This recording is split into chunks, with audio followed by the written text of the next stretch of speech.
America's Cup is one of the world's most prestigious and historic races of all times, where the best and most talented sailors are pitted against each other in extreme flying catamarans that reach speeds up to 50 knots. And now, Swedish Artemis Racing has just one goal: to seize history's oldest sporting trophy, the Old Mug.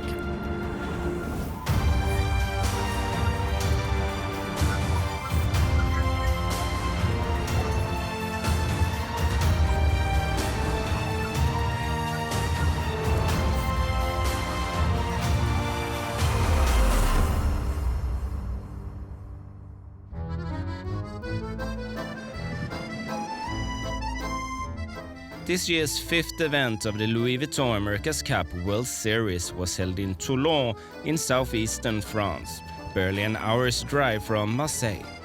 Artemis Racing skipper Nathan Outridge was back at the helm after his Olympic adventure in Rio, where alongside Artemis Racing teammate Ian Jensen, he sailed to a silver in the 49er class. Yeah, it's exciting to be back with the team here in Toulon ahead of the World Series event. And I've been sort of away from the team for about 6 weeks or so with the Olympics happening in Rio, and it's really nice to be back with just the one focus now.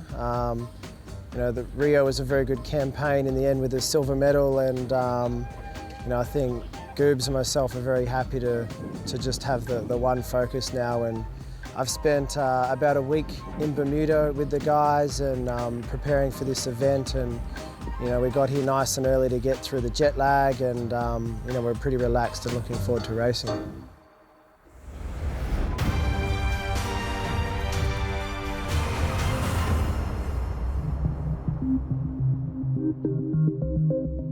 The competition heats up on Grötö, where Artemis Racing is hosting its trial to find a team to represent Sweden in the Red Bull Youth America's Cup next summer in Bermuda.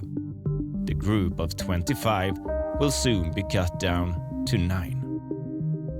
Vi ser ett team som ska skapa en bra segling om 8-9 månader, och vi ska vinna den skiten. Det är väldigt svårt här då vi seglar i lag och mot andra lag, och samtidigt så ska man bli utvärderad individuellt. Och det är en balansgång där hela tiden. Det är ett nålsöga att få en plats här, och jag tror ju bara på att göra så bra man kan och hjälpa så mycket som det går. Att börja försöka och köra sitt eget race för att man ska se bättre än någon annan, jag tror inte på det längre. Det är inte så man kan jobba i ett team för att det ska fungera, och det tror jag ganska säkert att det syns igenom efter några dagar bara. After a first day of competitive racing and tough fitness tests, when many of the participants push themselves to the limit, it is now time for another long day on the water. Ja, men fysiskt är jag ganska pigg, det törs jag säga. Jag har haft våra invägningar varje morgon här, och jag håller vikten, så jag är van vid just den ansträngningen. Sen det mentala, att sättas på prov så här gång på gång, det är ju klart det tär på en.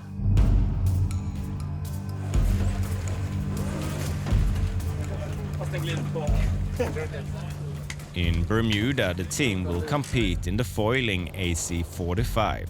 However, for now, the trialists are taking on the challenge of sailing the M32, a boat that many of the participants have never sailed before. It was certainly a baptism of fire for some. However, after just one day of sailing and a visit to the high-tech M32 factory on Hönö, everyone looked far more comfortable out on the water.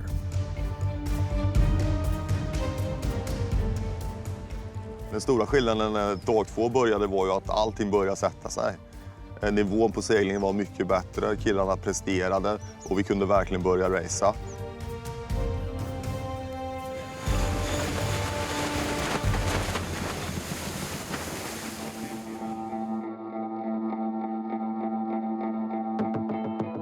Julius Hallström had impressed in both the physical tests and on the water, and the place among the 9 seemed to be within touching distance.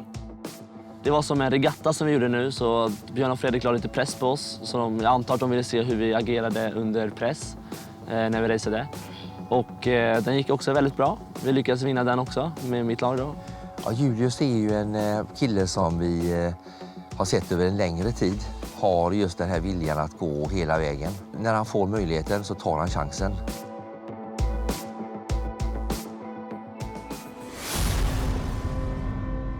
But nothing was certain, and in the evening it was time to announce the first 5 who had made the team.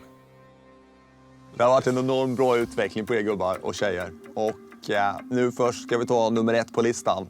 Ja, man är lite smånervös. Det är ett viktigt besked. Att komma med i det här laget skulle betyda hur mycket som helst för mig. Och det är Gustav! Axel! Rasmus! Marcus! Och den sista i dagens nominering är... Jag var otroligt nervös, var jag i alla fall när vi satt där. Julius! Det var som en lättnad, man bara yes! Och så råtaggad, men otroligt. Grymt roligt. With only 4 places left ahead of the final day of sailing, the pressure was on for those who remained. Det snurrar i huvudet hela tiden och det är inte enkelt.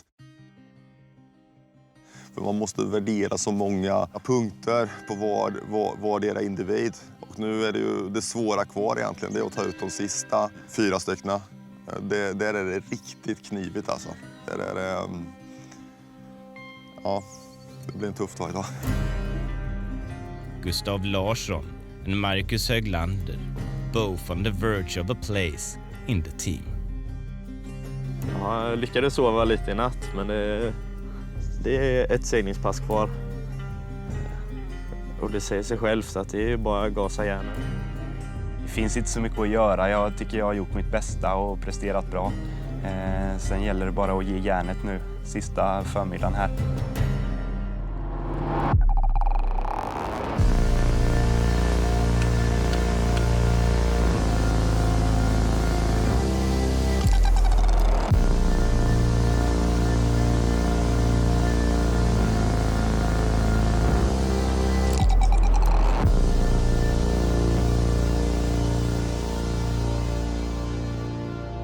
Alltså det har inte varit lätt det här alltså. Det har varit väldigt tajt. Då ska vi ta fram, nominera.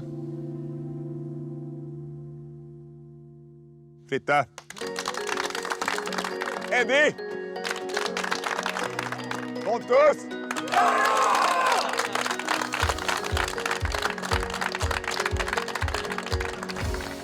För mig hade det varit allt.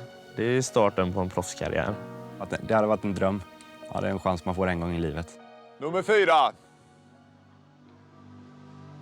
Marcus! Alltså jag känner en otrolig glädje att vi har fått ett sånt bra lag. Vi kan vinna.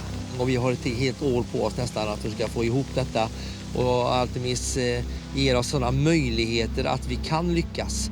Jag vet att vi ska vinna. Och jag har liksom sagt till de killarna, nu kan de släppa allt annat, fokusera på seglingen och jobba stenhårt tillsammans. Men också jobba som individer, så kan vi skriva historia.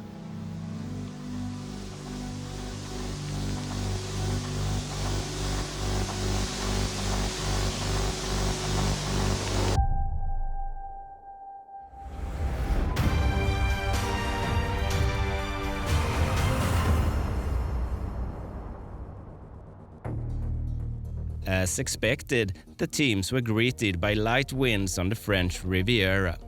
Conditions the team had previously struggled to get to grips with. However, Artemis Racing skipper Nathan Outridge, just back in the team after his Olympic success, was on the ball.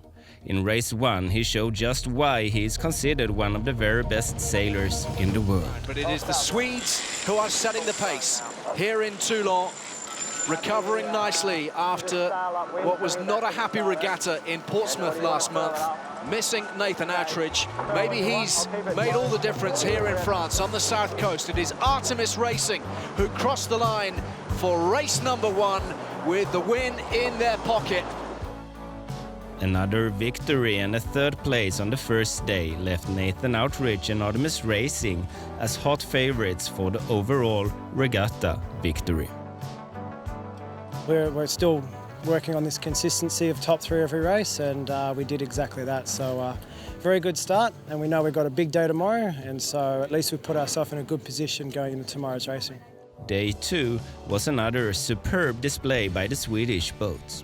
The team flew out of the blocks, winning the first race and finishing third in the second, building an almost inaccessible lead heading into the final race of the weekend. Here in Toulon, they have been the standout crew, the standout team under Nathan Attridge. Stars of the day, right? I mean, stars of the event. By far the best regatta that we've seen these guys sail. They're going to be thrilled with not only the result, but really a wonderful turning point for the entire team.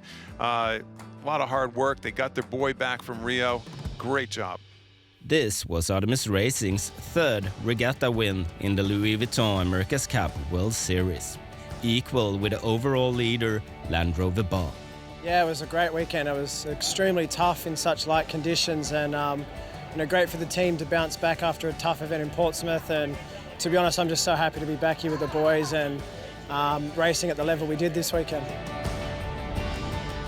In the next episode of Artemis Racing Road to Bermuda, we will take a closer look into the top secret cockpits of the high-tech AC45 turbo development boats.